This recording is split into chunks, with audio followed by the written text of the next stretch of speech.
jumping right into this tutorial, I am starting out my look by priming my eyelids. This step is so important because not only does it help the shadow stay in place, but it helps it stay on longer so you don't have to worry about your look fading and you can get those bright colors that you're looking for. And it also helps the color go on more true to what you see in your palette. And all products that I'm using today will be listed down below. So if you are wondering what I'm using, don't worry, just click on my description box.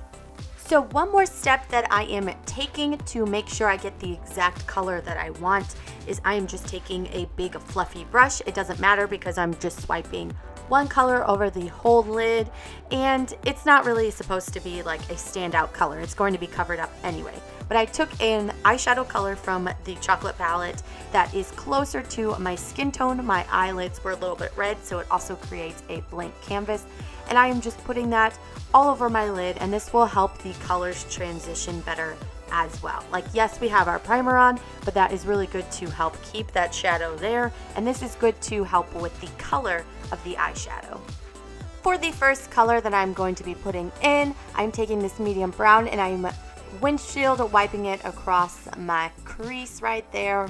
And this is also a really good transition color, so you can move it up just a little bit because we are going to be taking a darker color in there a little bit later towards the outer. So this is really good for transitioning and defining your eyes.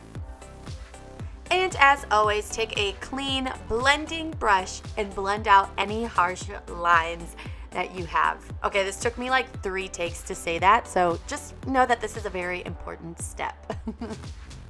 So this step I did because I originally intended this look to be more of a pretty defined cut crease, and it did not end up that way, and that is okay because I actually really like the way it ended up. But I still say to add this step because it really helps define what is on the big lid space that at least I have. You might have a little lid space, and that's okay. A lid's a lid, baby.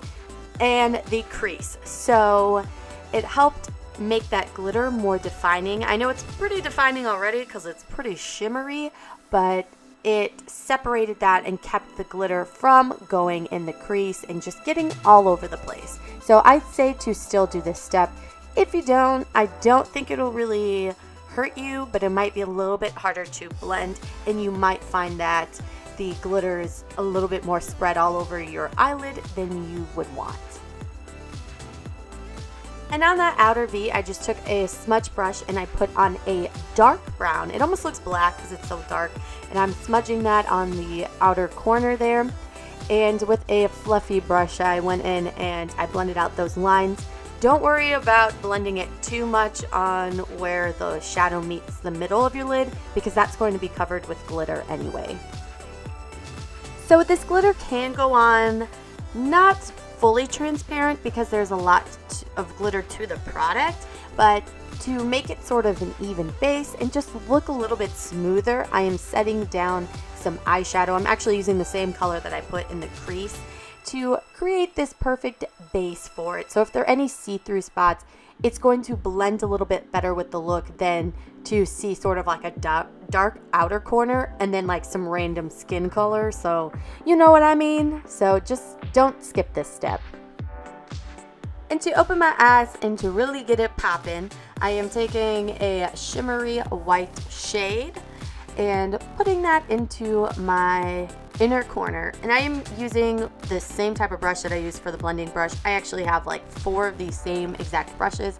So I'm just doing that to get the space and going along under my eyebrow to highlight it. And then I'll take a blending brush to blend between the transition colors, the outer corner, and that color. And we have arrived to the best part, and that is, yes, the glitter. So this stuff goes on very, very thick. Not super thick, but like thicker than what you may be used to. And it is a little bit sticky at first. You're gonna have to let it sit for just a moment. So if you have a smaller eyelid, just keep your eye kind of looking down. Don't put the glitter on and then open it wide right away because some of that glitter may transfer to right under your eyebrow, on your eyebrow. I've seen it. I've done makeup on friends with smaller eyelids, and when I do their eyeliner. If they open their eye too quickly, you see the eyeliner go right in their crease. So just keep that in mind. And the tip, I just kind of defined that cut a little bit there, sort of, you know, I'll get to it. And after you get that glitter on, take that black color, again, not black, but the dark brown, and smoke out and add a little bit more to that outer corner to match the dramatic effect of the glitter. The very last step after you have everything on is to take that smudge brush that you use on your outer V and that same chocolate brown color and to just smudge that along your bottom waterline. Now, I did not mention this before, but I did not have any face makeup on while putting on my eyeshadow. The reasoning for that is this is glitter, and while it does stay on very well, this Stila eyeshadow, it does have fallout naturally. I mean, it's glitter, it's fine, it's little. So it's a lot easier for me to clean up if I can just take some water and wipe it away. Now, some people still do their face, and while they're baking, whenever they flick the powder away, it takes the glitter, but I just like the idea of being able to just wipe it clean. And that is it for this tutorial, y'all. I hope you enjoyed it, and if you did, be sure to hit that thumbs up and subscribe if you like what I'm doing here. I do a mix of beauty reviews, DIYs, and the general whatever I'm feeling like. So thank you again for watching, and I hope y'all have a blessed and beautiful day. Peace out.